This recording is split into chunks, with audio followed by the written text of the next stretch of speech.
So now I've waited a little bit, so I'll probably get started. So we spent the first time talking about electromagnetism, quantum theory, and sort of particle physics, questions of gravity. Last time I talked a lot about why gravity was a very difficult subject, quantum gravity. Now I get to finally talk about a little bit about string theory, which is what I do, although what I do is really going to be electrodynamics. Okay, so last time we said a lot of things about why quantum gravity is so difficult to understand. And well, here's a repeat slide from the last lecture, one of the things that makes it difficult to understand. And that came from studying black hole physics. It's a sort of breakdown of naturalism in quantum gravity. Normally, we think that when forces are weak, then classical physics is pretty good description and quantum effects should not be important. But we learned from the information problem last week that quantum effects can be important even when curvatures are small and gravitational forces are weak. So even when the force of gravity is very weak, the quantum effects can be very, very important. So that's a breakdown of naturalism. And that's correlated with a breakdown of locality, which was a statement that the quantum states of a black hole were spread out over very large distances. So these were two aspects of gravity that were very, very, very bizarre. So if we wanted to understand black holes, we were going to need to really understand these quantum effects. And we talked a little bit about trying to understand quantum gravity through graviton exchange. The idea that you could understand how particles interact with gravity by thinking about how they interact with gravitons, which are these sort of smallest pieces of a gravitational wave. And we ran into this kind of problem here. The problem was that there's a characteristic scale, which is the Planck scale, that tells us how strong this interaction is. And if you try to compute how a particle interacts with gravity, you get a series expansion, many terms. And in order to make this dimensionless, some expansion parameter, I have to put a factor of E here. This E is the energy at which the experiment is performed. And as we try to do experiments at energies closer and closer to the Planck scale, well, if we do experiments at the LHC, then this number is really small. So this number is even smaller, and this number is even smaller, so we don't care about these. But if we try to do experiments closer to the Planck scale, then all these, this thing becomes close to 1. All of these terms become equally important, and all the infinite sum becomes important. And these terms, remember, each one, the coefficient depended on some parameters of unknown physics. There were infinities all over the place in quantum gravity. Those infinities reflected the fact that in this little blob here, there's some short distance physics we don't know about, and we needed infinitely many numbers to capture them. So the takeaway point is that the theory of graviton exchange completely breaks when you hit the Planck scale. As you go up to the Planck scale, you need more and more computations, and these computations depend on more and more numbers that you don't know. So you can get close to the Planck scale, but as soon as you reach the scale where quantum gravity effects are really becoming interesting and not small, the whole theory collapses. The entire theory collapses. So we can't build a theory of gravity systematically by moving up in energy scales like the kind of thing we like to do in particle physics. Our only hope is to start with a consistent description that makes sense at all energies. We can't get any intuition indirectly about what's happening with energies above the Planck scale. We just need to start off with a description that makes sense from the get-go. So we need some inspiration and maybe a little bit of luck to make further progress in understanding quantum gravity. And I'm going to tell you a little bit about the sort of history of how string theory came about. But I do want to point out that had we not had this little bit of luck, it's very likely string theory would have been discovered in the 1980s anyway, for reasons I'll make clear. So the beginning of string theory goes back to something we talked about in Lecture 5. In Lecture 5, we mentioned that people built these big accelerator experiments. In these big accelerator experiments, they saw that there was this whole zoo of new particles. Here's a reproduction of the list of mesons. This is the particle data group. Just a huge number of new particles, and people tried to make sense of them. And, well, you could do scattering experiments off these particles. You could, send an electron or something that interacts with one of these new particles. And you notice that this scattering process didn't conserve energy. That was because some of the incoming energy got deposited in the structure of the particle. So people learned through these experiments that these new particles, whatever they weren't normal fundamental particles. Now, the description that we eventually came to of these particles was quantum chromodynamics. We said that these particles were really made up of something smaller, as quarks. There's individual degrees of freedom, these quarks, and these quarks were interacting by some force that was very, very strong to move larger distance scales. So when I draw the force between these two guys as a spring, It's not such a bad approximation, bad picture to have in mind. The further these quarks move away from each other, the stronger they're pulled back to each other by the strong nuclear force. So you really can think of them as like three guys connected by springs in some sense. So all of this particle zoo is explained in terms of Gell-Mann's quarks, a couple of very simple particles, and all the different combinations that they could make. And here's the proton, and here's the neutron was like. Now, we eventually came upon this picture because, well, this is the picture that turns out to describe nature, and while we aren't always happy with the timescales, it usually happens that the right description wins out in the end. But in the 60s and 70s, this wasn't the only game in town, and actually there were other ideas for describing particles. And one of those ideas you can imagine, if the true description of, say, a pion is like this, you can imagine how two balls connected by a spring would look a lot like a vibrating string. So there are features of pion physics that resemble, that make people think that maybe it was described by something like a string. Maybe instead of zooming in on the pion, instead of something funny like this, it was actually just some wiggly string object wiggling. So the right description turned out to be this, but people thought maybe it was this for a while, and this is when people first started studying strings. They started thinking of the idea that maybe this pion was not really a point particle at all, but it was some extended loop of something, and that extended loop of something moves around and wiggles in space. Now, in the end, strings didn't work very well. It was supplanted by QCD in this picture, which is the correct picture. Although there is a sense in which strings really do describe QCD, but it involves extra dimensions and all sorts of stuff. It's a little bit weird, so I won't talk about it. That picture is more false. But I wanted to say a few things about why string theory failed as a description of QCD. Or as a description of the strong force. Before I say why QCD fails to describe the hadrons, I'll say one thing that string theory did get correct. String theory does predict a whole zoo of new particles. Why is that? Well, if I imagine that I have a string moving in space, there's many ways the string can wiggle. It can wiggle like this, it can wiggle like this, it can wiggle with 3 nodes, it can wiggle with 4 nodes, it can wiggle in many different ways. And if we don't have the aid of this magnifying glass, and we just see the string at large distances, so we can't tell the difference between these different wiggling states, it all looks just like some point particle. Each one of these different ways of wiggling is going to look like a different particle, and it's going to behave in a different way.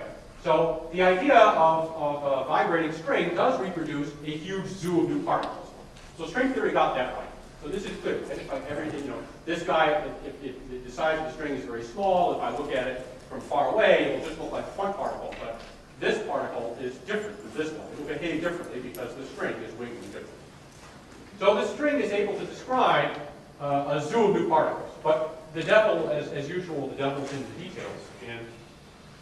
And in order to talk about the details, I actually wanted to tell you a little bit about how it is that we describe a wiggling string. You can imagine, how would you try to describe the quantum theory of a wiggling string? And in order to do that, I thought that I would tell you a little bit about another way to think about point particles. So we've talked a lot about the idea of point particles and point particles as small as pieces of fields and so on. But I want to give you a different picture of how to think about the quantum mechanics of a point particle. If I have a particle that's moving along in space, remember from the first lecture, it traces out a world line. So I imagine a picture of space-time, where this is my space coordinate, this is my time coordinate. And as the particle moves along, it'll move from, say, this point in space, it's sitting at x equals 0 times t equals 0. And sometime later, it's moved a little bit, so it's moved a little bit over in x. And sometime later, it's moved a little bit, it's moved a little over in x. And every trajectory that the particle can take is going to correspond to some world line, some trajectory in this space-time diagram. Now, in quantum mechanics, we always say that we need to sum over histories. We have to, if we're going to study the probability of some event happening, we have to sum over all the ways in which it can happen. So that's basically like summing over all the possible trajectories that this particle can take in space-time. Well, there's a fancy way to think about that. The fancy way to think about that is to introduce an abstract notion of a world line of a particle. I just think if you want, you can say I'm going to ride along with the particle. I'm going to put a chair on the particle, to the extent that that makes any sense, and I'm just going to sit and follow along. And what am I going to see? I'm going to see this sort of abstract world line. And then what we need to do is sum over all the ways that world line can be embedded in space-time. So there's some function that tells me for every point on this world line what point in space-time it corresponds to. And if I sum over all the ways to do that, then I'll essentially sum over all the trajectories that the particle can have. And this coordinate on the world line, tau, it's a local clock. It's like if I'm sitting on my chair on the particle, it's the clock that I choose to measure time by moving along with the particle. So the interesting thing about this, what I've done is I have a world line and I have a function. And I'm summing over all the different things that this function can do. And there's a real sense in which this defines an effective quantum mechanics model of the world line of the particle. So that's not important to grasp, but it's the thing I wanted to mention. So if you want to describe a string, you'll do something very similar. As a string moves through space-time, it doesn't trace out a world line, it traces out a thing we call a world sheet. So a string is going to extend in long space-time. And if we look a little bit of time later, then it's moved a little bit. So it's extended here, and extended here, and extended here. And so the trajectory of a string moving through space-time corresponds to some sheet in this space-time diagram. And the way that we study string theory is we introduce sort of an abstract notion of a world sheet. And what is that? That's like now I'm sitting on the string. I'm sitting on the string, and I have a local clock. That's this tau. And I have my own ruler that I'm using to measure distances, and that's this sigma. And I basically consider every way that I can put this abstract notion of a world sheet into space-time. So every function that tells me how this point in the world sheet maps into space-time. So again, if all you can think of this is just a fancy way to sum over histories. I'm just summing over every way that every trajectory the string can take in space-time. And this defines an effective sort of quantum field theory on the world sheet of the string. And in fact, it's a quantum theory of gravity on the world sheet of the string. I want to say these words just because it's kind of fun. It's not really that crucial. But basically what we do is string theory amounts to studying two-dimensional quantum gravity on the world sheet of the string, and quantum gravity is simpler in 2 dimensions than 4 dimensions. But anyway, the main takeaway point is that we're summing over all the trajectories that the string can take in space-time. So this is what we mechanically do. We study this procedure, and you ask yourself, what does the physics look like? And, well, 2 important problems come out. If you're worried about trying to describe the strong force in QCD, 2 important problems come out. First, we don't get the right particle. I said that every way the string wiggles will correspond to a different particle, so we get some particles, but we don't get the right ones. And we do get extra dimensions of space-time.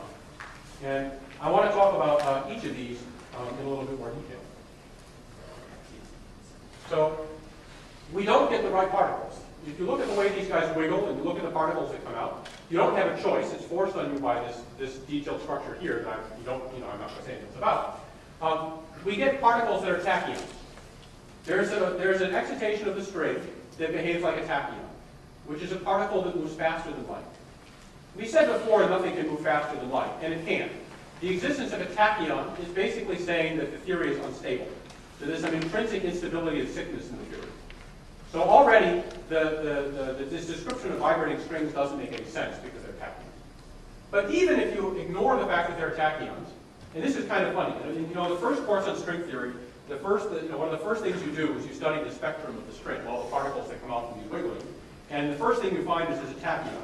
And then the professor will tell you, and they do every class, the professor will tell you, ignore the tachyon. Pretend it's not there, we're just going to proceed anyway. And then you're like, well, I can't ignore tachyon. And now the student's like, how can you ignore tachyon? And then the professor says, hold on, don't worry, we'll get rid of it later. So I'll tell you the same thing. Hold on, don't worry, we'll get rid of it. Okay. So the other thing, we do get massless particles of spin too. And this was a real problem when people were studying hadrons because there are no massless hadrons of spin 2. So obviously this isn't the right description of hadrons, right? So now I will get rid of the tachyons. You can remove the tachyons by adding new degrees of freedom to the world sheet. And let me describe what that means. When we talk about degrees of freedom on the world sheet, what we mean is the different ways that a string can wiggle as it moves through space-time. The intrinsic degrees of freedom to the string.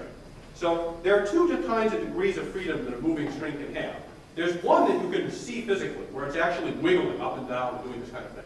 But there can be intrinsic degrees of freedom to the string. Ways in which you can excite it, in which you can add energy to the moving string that don't correspond to physical wiggling. They correspond to just something intrinsic to the physics of the string. You can't see it in terms of wiggles, but it's some way of adding a small amount of energy to the string. And that's what these guys did. They said if we add a new kind of freedom to the string, some new intrinsic way that it can add energy to itself, then that has the cure of getting rid of the tachyon.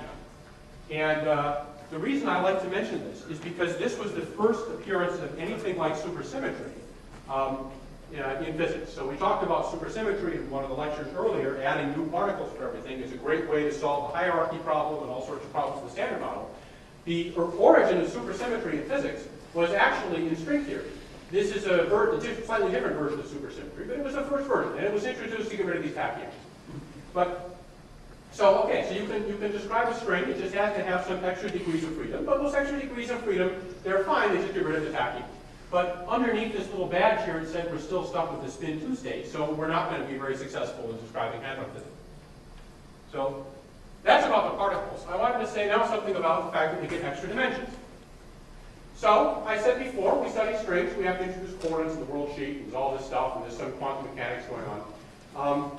There's some complicated story here, okay, but we have to introduce a local port, a local clock, and a local ruler. So if I'm sitting on the string, I'm sitting in my chair, following along with the string. I have a clock that I think is my notion of time, and I have a ruler that I think is my notion of distance. And okay, that defines a local notion of time and distance. But ultimately, physics should not depend on which clock I use and which ruler I use. Someone who sees string scattering should not care what clock the person sitting along with the string chose to use. And so that requirement is a requirement that physics doesn't depend on the coordinates I choose on this world sheet. And now I just have to pull out a technical fact, unfortunately. There's a quantum anomaly to this. There's a quantum anomaly that says that this symmetry is broken at the quantum level unless there are 10 space-time dimensions. I will say more about extra dimensions later in a way to think about it. But for now, I'm just going to give you this very unsatisfactory statement that this anomaly requires 10 space-time dimensions. Let me be more clear about what it really requires. The anomaly requires that in order for the description of the physics of this string to make sense, it's a requirement on the number of degrees of freedom of the string, the number of ways in which it can wiggle. And it basically says the string has to be able to wiggle in 10 different directions. And if the string is going to be able to wiggle in 10 different directions, then there have to be 10 directions in space-time in which it can wiggle. So that's really, the heart. I wanted to put this slide up here because, string theory predicts extra dimensions. And I wanted to get at the heart of why it is. Unfortunately, it's not a very satisfactory answer, but I'll come back to it and hopefully say something more satisfactory later. So, if we try to use strings to describe the particle zoo, all this stuff in QCD, we were able to get rid of the tachyons, but we have massless spin-2 particles, and we require all these crazy extra dimensions. So obviously, string theory is not the right description of the particle zoo. And in fact, strings were dropped in favor of QCD. People they dropped string theory in order because QCD was working and string theory had these weird quirks. But then Shirk and Schwartz entered the story, and also they independently. And they said, strings weren't designed to do anything. Strings were designed to describe hadron physics, and they failed. But there's something really cool about getting massless spin-2 particles. There's a theorem that a massless spin-2 particle is always a graviton. Anytime you have massless spin-2 particles, those spin-2 particles are force carriers of the gravitational force. So all the other particles that we discovered, we talked about the Standard Model, they had spin 1/2 or 1, or the Higgs had spin 0. The graviton has spin 2, and it's basically the only thing that can have spin 2. So if your theory is giving you massless spin-2 particles, it means it's automatically describing gravity. If I look at the particles that come out from the excitations of the string, they will mediate the gravitational interaction. And one of the first things you do in a string theory course is you actually show how Einstein's equations fall right out from the scattering of these spin-2 particles. So these guys made a bold proposal, and they said, okay, string theory wasn't a theory of QCD, but maybe it is a theory of quantum gravity. So I said at the beginning, you need some luck or some inspiration to be able to attack quantum gravity because all the ways that we know when you got to the skills where things were interesting just completely collapsed. And here was the stroke of luck. You just landed on an idea that produced gravity almost for free. But now you can ask, okay, what about the fact that we have these extra space-time dimensions? and now I want to tell you that the idea of extra space-time dimensions is actually not a new idea in theoretical physics. The idea of extra dimensions has been around since the 1920s. The work of these guys, Kaluza-Klein, and I feel obliged to mention that Oscar Klein did his work at the University of Michigan, which is where I did my undergraduate, and I'm very happy I like University of Michigan, so I'll point that out. In the 1920s, Kaluza-Klein theory actually attempted to use an extra dimension to unify gravity and electromagnetism. So I wanted to use a description of their theory in order to sort of describe how to think about extra dimensions. So any string theorist worth his salt, because any kind of public talk has to have a set of slides like this, describing how you should think of an extra dimension of spacetime. So if I say that spacetime has extra dimensions, you can say, no, it doesn't because I only see 4 of them, and then I will come back and I will say one of them is curled up. And the way to think of a curled up extra dimension is kind of like this. You think of an ant walking along a pencil, or in this case, a weird green cylinder, because that's what I was able to draw. And, well, there's 2 directions in which the ant can move. The ant can either move this way along the cylinder, but there's another way that it can move. It can move around the circle of the cylinder. Now, the fact that the circle of the cylinder comes back to itself, we say that's compact, that extra direction and degree of freedom in which the direction which the ant can move is curled up. So when we zoom in very close, we can see that the ant has this freedom in which to move. But if we look much farther away, then we can still see the length of the cylinder, but we can't see the extra direction in which the ant can move. So if we make the size of that cylinder very small, we sort of lose it. That extra dimension is there, but it's so small that we're not able to resolve it. We can't see it.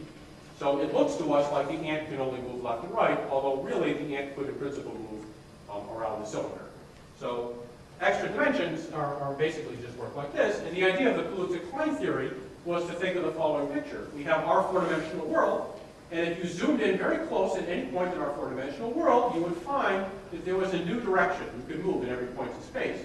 And that new direction was like a circle because well, it's curled up, and it's the simplest way you can curl something up. And I don't want to, I put this up on here for people who are familiar with metric tensors real quickly. The picture of Kaluza-Klein theory was that the curvature of the 5th direction essentially becomes the electromagnetic field. So if you look at Einstein's equations for the geometry of a 5-dimensional space, they reduce to Einstein's equations for the geometry of the 4-dimensional space plus Maxwell's equations for the electromagnetic field. That's not so important, I just thought I'd mention it. But Kaluza-Klein theory had this 4-dimensional world, and if you zoom in at a point, there's a circle, which is an extra direction in which you can move. Now we can ask, what would an extra dimension look like to a 4-dimensional observer? How would we know that an extra dimension was there? If we're doing 4-dimensional physics experiments, we're not set up to probe an extra dimension. What would it even look like if we started going to energy scales where we were sensing this extra dimension? Well, a hallmark of extra dimension is the following. You can imagine a point particle, even though we can't see this extra dimension, a point particle can, and a point particle can move around the circle. Now, a point particle that moves around the circle carries energy. So there's energy that point particle can have. Now, if we're looking at large distance scales so that we can't see the circle, we can't see the motion. We can tell the particle has energy, but we can't see that energy is associated with motion. So we associate that energy with mass. So every state where a particle is moving around the circle looks to us like a new particle with some heavier mass. Now it happens, quantum mechanics comes in and says that the momentum of the particle can't be anything. It has to be some integer unit of the inverse radius of the circle. But so each possible momentum mode of the particle around the circle, though, looks like a 4-dimensional particle with some mass to a large observer. So the signature of an extra dimension is that as you go higher and higher in energy scale, you'll start seeing these new particles. You'll see the first one first, the 1 over r, the second one next, the 2 over r, the 1 of 3 over r, and 4 over r, and eventually you'll see an infinite tower of new particles appearing with masses that go like this. And what happens is every new particle that you see, every new momentum mode that becomes accessible to you, gives you a new way to probe the physics of the extra dimension. A particle that's just sitting at the or is sitting here and not moving, if you do a scattering experiment with that particle, you're never going to be able to measure anything about the extra dimension. But if you're able to make, if your experiment is at high enough energies that you can make particles that are moving around the circle, then when you scatter them, they can tell you information about what's going on in that circle. They'll tell you one piece of information. If you make particles, if you have enough energy to make two of these guys that move around the circle, then scattering them will tell you two pieces of information about the circle. And so on. As you go higher up in energies, you'll be able to make more and more particles moving around the circle, and by doing experiments with them, you'll be able to see more of the extra dimension. And over time, if you go to high enough energy scales, you'll sort of build up knowledge of this extra dimension. So the signature of an extra dimension, from our point of view, would be an infinite tower of new particles, and this tower goes by the name of the Kaluza-Klein tower. So, if we come back to the proposal of Shirk and Schwartz, and now this is really the Shirk and Schwartz proposal, string theory gave us massless spin-2 particles, which we wanted to think of as gravitons, and they required 10 dimensions, and all we do is we do just like in the Kaluza-Klein theory, it's just a little more complicated. Kaluza-Klein had one extra dimension, they put it on a circle. We have 6 extra dimensions, so we just put them on something more complicated. And you put them on something more complicated, and what spits out is a theory of quantum gravity in 4 dimensions. And the basic picture can be summarized like this. Every particle in nature is a tiny vibrating string. The different ways of vibrating correspond to different particles. The extra dimensions are curled up on some geometry. Now, because there's 6 of them, it's not something simple like a circle. It's something complicated like this picture of a clavial that I dug off of Wikipedia. And every point in space, if you zoom in far enough, you will see that there's not just a point there, but there's actually many other directions in which you can move. And as you go high, if you do experiments at higher and higher energy scales that probe these shorter and shorter distances, you start being able to produce particles that move around the extra dimensions in some way. And you can use those particles and scattering of those particles in order to actually discern what's going on in this extra dimensional geometry. So that's the basic picture. And now I want to come back and clean up something that I said before. Why should we have extra dimensions? I gave a very, very bad explanation of that before. I said we had a quantum theory on the string world sheet and it has an anomaly, so we have extra dimensions. This is a horrible explanation.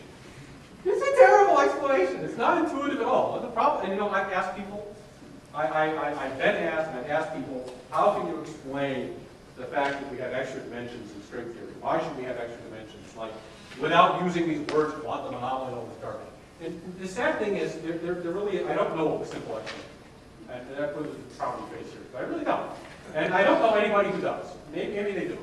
So this is, again, a repeat of the reason that we gave, that quantum theory cannot simultaneously accommodate special relativity and the fact that physics shouldn't care about what clock or ruler the guy sitting along with the string is using. Okay, that's really not satisfactory. But I do have sort of a heuristic way for thinking about why we might expect extra dimensions and why I think that extra dimensions are inevitable regardless of how we describe our world. And I wanted to share it with you. It's heuristic, it's not precise, and it may or may not make sense, but it's the way I like to think. So the problem we had initially with quantum gravity had a lot to do with the fact that there was some physics we didn't know at short distances. And that short distance physics depended on an infinite number of parameters. And you can ask, what could possibly be going on in a tiny volume of space that depends on an infinite amount of information, or a seemingly infinite amount of information? What could you possibly fit in a tiny volume of space that you need infinitely many numbers to describe? That sounds to me exactly like some extra dimension. What an extra dimension is saying is that as you go further and further into this little volume of space, if you go small enough, you'll eventually see this whole new extra dimensions open up. All these new directions in which you can move. So, in some sense, I like to think that the extra dimensions give you room for all these infinitely many parameters of quantum gravity. These infinitely many parameters, they have to be describing something. What can you possibly fit in such a tiny volume of space? Well, if in the tiny volume of space all these new directions open up, then that's what the infinite number of parameters are describing. They're describing the geometry of what those extra dimensions are. So that's how I like to think about it. So I think of it as extra dimensions give us room for all the short distance data that gravity is sensitive to. So when we say that gravity is sensitive to all these extra dimensions, it really is that. the quantum theory of gravity depends on every detail of what happens at short distances. If what's happening at short distances is that there's this complicated geometry here, then you're going to need a huge number of parameters to describe it. So extra dimensions, and we even already saw that an extra dimension corresponds to an infinite tower of new particles. So the infinite data on which the infinite amount of information that quantum gravity requires, that you need to specify the short distance physics in quantum gravity, is really corresponding to this infinite tower of new particles corresponding to this extra dimension. So that's the sort of heuristic way I like to think about why extra dimensions are almost inevitable in the theory of gravity. Something needs to be going on, and almost by definition, if there's an infinite number of particles in a small volume of space, there's an extra dimension. It's almost its definition. So that's the best I can do for why I think extra dimensions exist. And if extra dimensions are inevitable, then of course string theory is going to require us to have them. Okay. So that's the basic picture that string theory has for our world. That we have at every point in space. You zoom in, you see some extra geometry. Strings move around in this geometry, and we needed these extra directions because the string needed extra directions to wiggle. So there's two parts left to this lecture, things that I wanted to talk about. One is a little bit at the end about why string theory is better than the theory of gravitons. But before I get there, I wanted to, I don't know if you ever read in the literature or in the magazine something that physicists say they don't know what string theory is. This is a true statement. They say, what is string theory? And then it'll say, we don't know. So I wanted to spend about 15, 20 minutes on some formal things to basically make this precise and to say, what do we mean when we say we don't know what string theory is? Obviously we know what it is, I just told you what it is. Strings moving through space-time, quantized strings moving through space-time. Obviously we know what that is, I just told you what it is. So what do I mean when I say we don't know what string theory is? So I wanted to spend a few minutes just on some formal issues. And as usual, when thinking about formal issues, I'm not thinking about applications to the real world. So I'm just thinking about 10-dimensional string theory. I'm not worrying about curling up dimensions or reproducing realistic physics. We're just thinking about probing the formal structure of the theory. The theory of quantum 10-dimensional strings. How does it behave? What does it, what does it look like? So there's actually not one kind of string. There's 5. In the 1980s, people found 5 different kinds of strings. And all of these strings are essentially the same. The way that they differ is in the degrees of freedom that you put on the string rule sheet.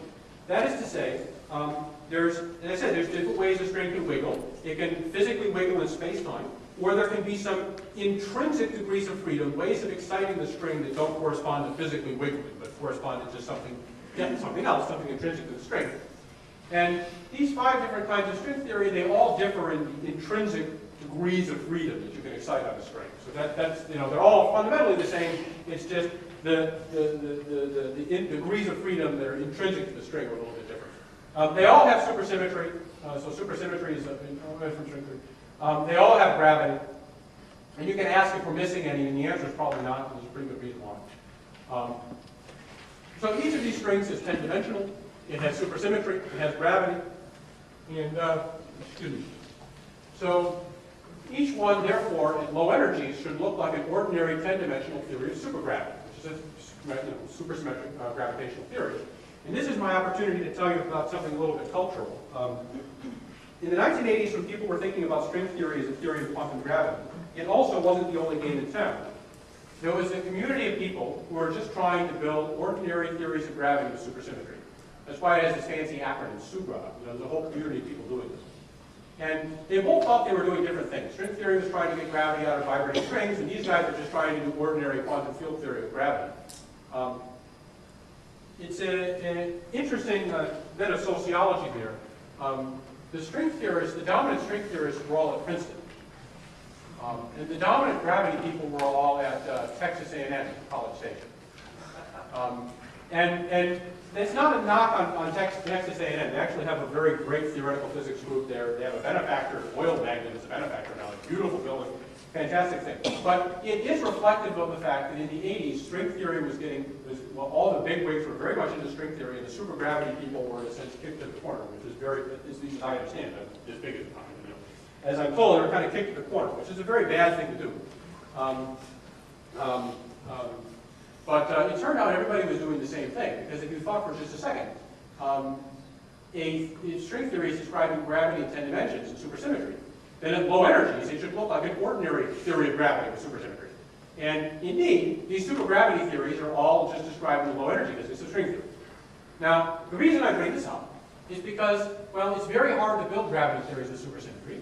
And in fact, the supergravity people, who are extremely bright, and, very technically talented people, were able to classify every 10-dimensional theory of gravity with supersymmetry.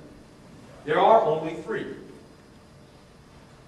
And they have these same names as the string theories. So I haven't gone over the names of string theories because they don't matter. It doesn't matter. And this one is a low energy limit of this kind of string theory. This one's a low energy limit of this kind of string theory. And this one's a low energy limit of these kinds of string theories. And I mention this to give you a sense of the uniqueness of string theory. If you ask for a 10-dimensional theory of supergravity, 10-dimensional theory of gravity, there's only 3, and they all come from string theories. So, as I said, supergravity was studied as an alternative approach in the 1980s. But you could have anticipated strings. And this is what I said at the beginning: if we hadn't come upon strings by accident by studying the strong interactions, we would have found them anyway. And here's why. And I want to give you another sense in which why strings were almost inevitable. When the supergravity people sat down and they classified all these different 10-dimensional theories of gravity, they found that there was a new field. There was a new kind of field.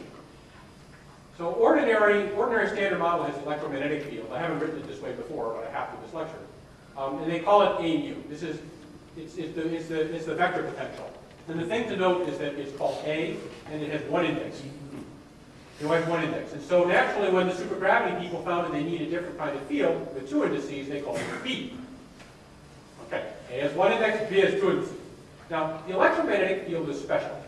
The electromagnetic field has the right structure that it can interact with a point particle. So if you look at a theory of electromagnetism, if you just had electromagnetism, you try to think, well, what kind of ingredients could I have that could interact with this field and generate this field? And you'd say point particles, theory of point particles. This new field that the supergravity people found cannot interact with point particles. It just can't. If you ask what kind of object can interact with this field, the kind of object that can interact with this field is actually a string.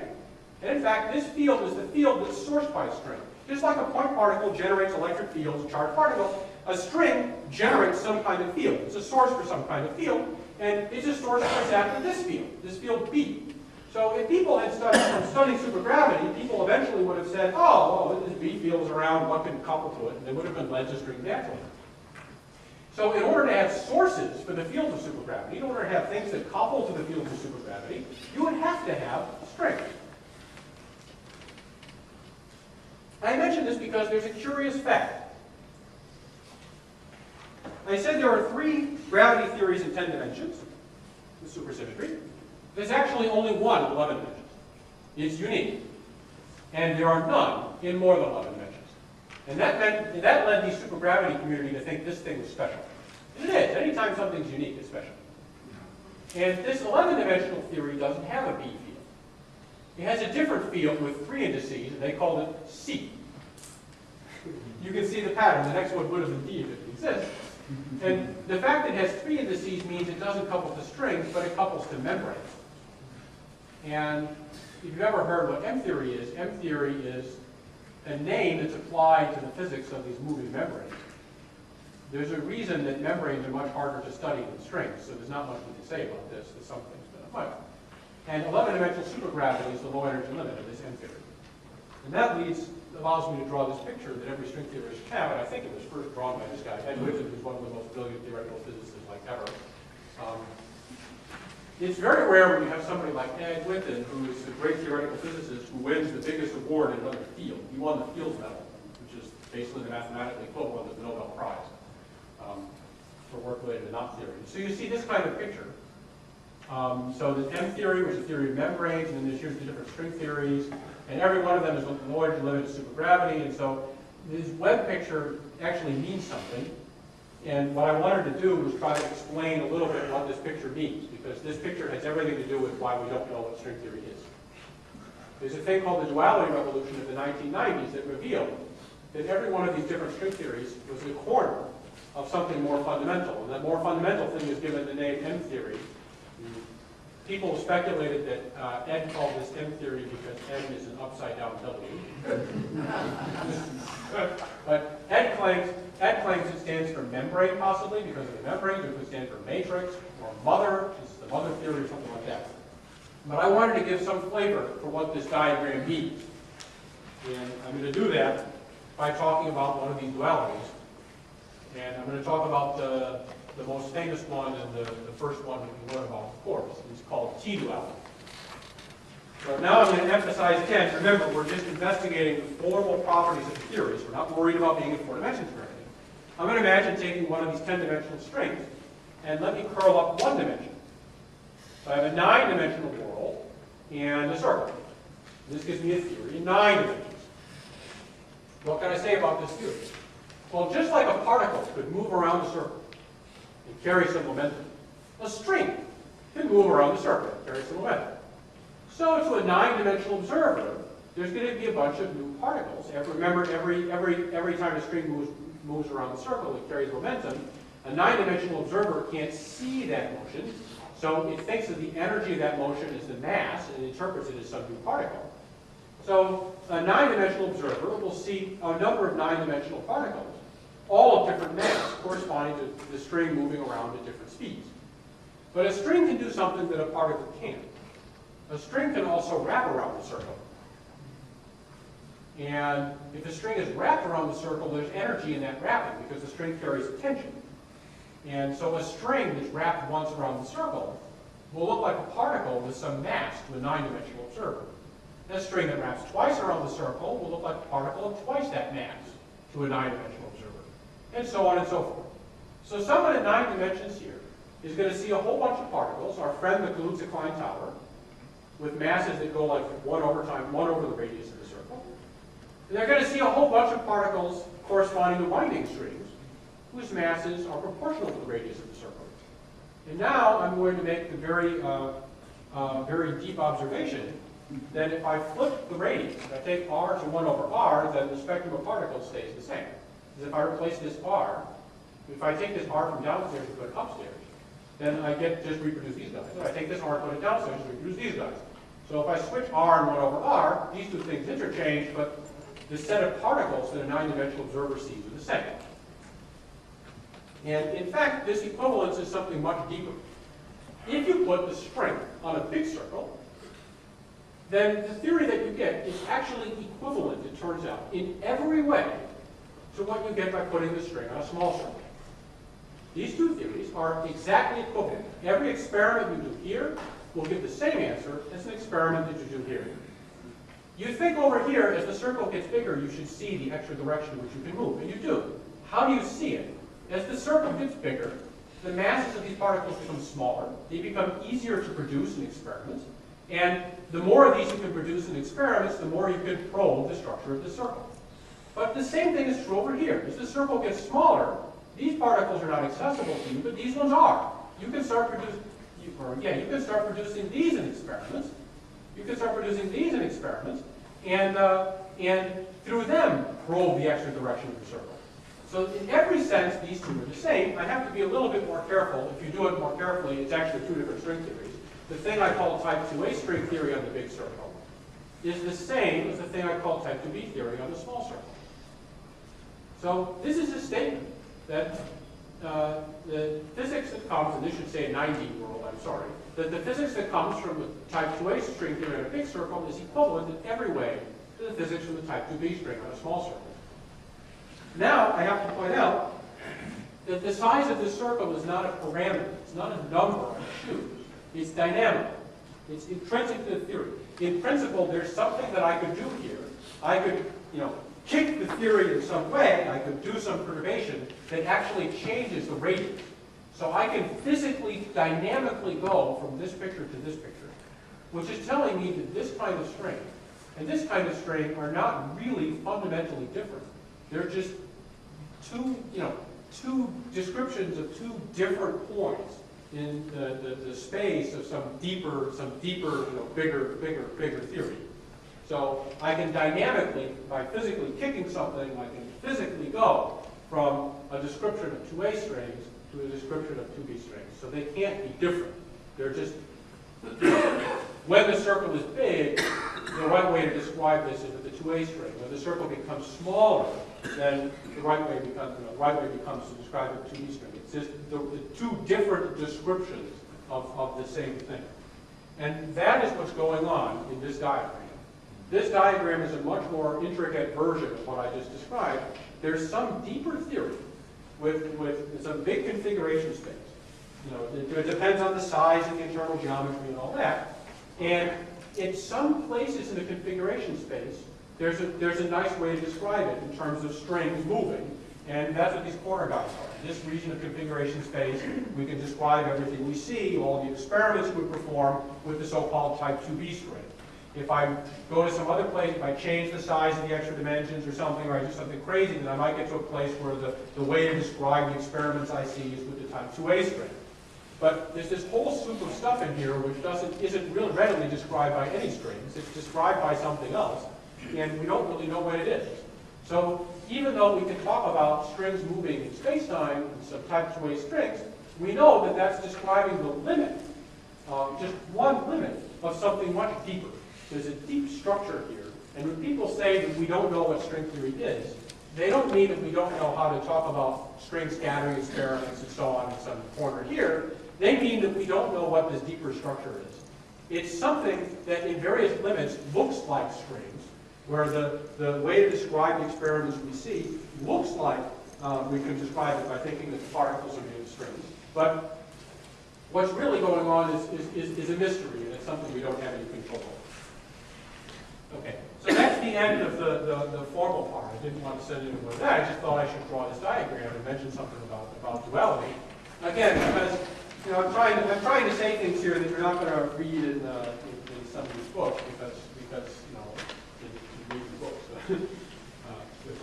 So that's all very interesting. String theory is obviously a deep and interesting mathematical subject, but now I'm going to come back to the question of what the heck does string theory have to do with our world? It contains gravity, but how is it any better than the theory of gravitons that we started the lecture with? I introduced this gravitons last time. I could describe gravity with that. Why is string theory better? So, you just take a sip of coffee. I'll remind you of the problem with our theory of gravitons was all these infinities. There are infinities everywhere. Infinities aren't intrinsically bad. But what were those infinities telling us? I'll say again. They were telling us that there was some short distance physics that we couldn't describe, that we didn't know. We had to introduce parameters that were to parameterize our ignorance of that short distance physics. And okay, so that meant that the theory was incomplete. It depended on some information that we didn't know, something we didn't know. If you do the same computations in string theory, there are no infinities anywhere.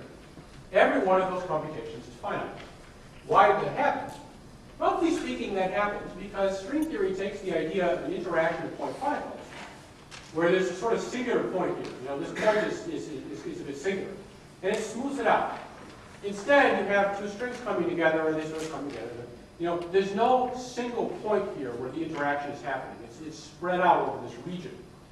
You can think of it as like, if you ever try to calculate the energy in the electric field of a point particle, you'll find that that calculation is going to give an infinite contribution from right near the point, because the field is in some sense singular to the point. Anytime you have a point anything, there's an intrinsic singularity to it. And the interaction is the same way. The string theory takes that point and smooths it out. And by smoothing it out, it removes all the bad behavior, bad short distance behavior, replaces it with something that's better behaved. So all of these calculations in string theory are finite. So there are no infinities. And what does that mean? That means that we don't have any unknown short distance physics. The theory makes sense on its own without having to parameterize ignorance about anything. There are no parameters that reflect our ignorance of short distance physics. So there's no parameters we don't know. It's a theory of quantum gravity where we can do calculations, we can do graviton scattering calculations, and it doesn't depend on any parameters, any physics that we don't know. It's all intrinsically contained in the theory. So string theory has, and in fact string theory has no free parameters. There is not a single parameter you introduce to define the theory. All you have to do is say what the tension of the string is, and the whole thing is just uniquely defined. It falls out. And the string tension, all that does is just set an energy scale. If I tell you that, let's say I tell you that, like, so the mass of the table is 100 kilograms or whatever. Well, I have to measure that mass with respect to something. I have to tell you what a kilogram is. Listen. So this is sort of the same kind of thing. I have to give you some scale that sets the units with respect to which everything else is measured, and that's the string tension. Other than that, there's no free parameters. Remember, in the standard model, the parameters, particle masses, and couplings were telling us about physics that we didn't know. It was telling us about short-distance physics that we didn't understand. String theory has no free parameters. There's no ambiguous, stuff we don't know. String theory string theory doesn't need to be supplemented by anything else. It makes sense completely on its own. Everything in the theory can be calculated theoretically from first principles. So we have this beautiful idea. Every particle in nature is a tiny vibrating string. There are extra dimensions, but they're curled up on some geometry. Our four-dimensional world is one where if you zoom in, you see some extra dimensions and some geometry. And in this picture, we can describe the physics of our four-dimensional world without a single input parameter. And something I didn't mention very much is that, of course, amongst these particles, the vibrating string is not just gravity, but all the stuff that can make up the standard model, which I'll talk about next time. So now you should ask me, okay, but what's the catch? Obviously, there's a catch here, and the catch is this. The four-dimensional physics is determined by the geometry of these extra dimensions. Now, the equations of string theory, the equations that determine that geometry are essentially unique. Because there's no parameters, I don't have any choice in what those equations are. They are what they are. But just because the equations are unique doesn't mean that the solutions are unique. These are equations that are unique, but they have a huge number of solutions. So the equations that tell us what this geometry should be are fixed, but there's not a unique solution. Geometry can be one of many things.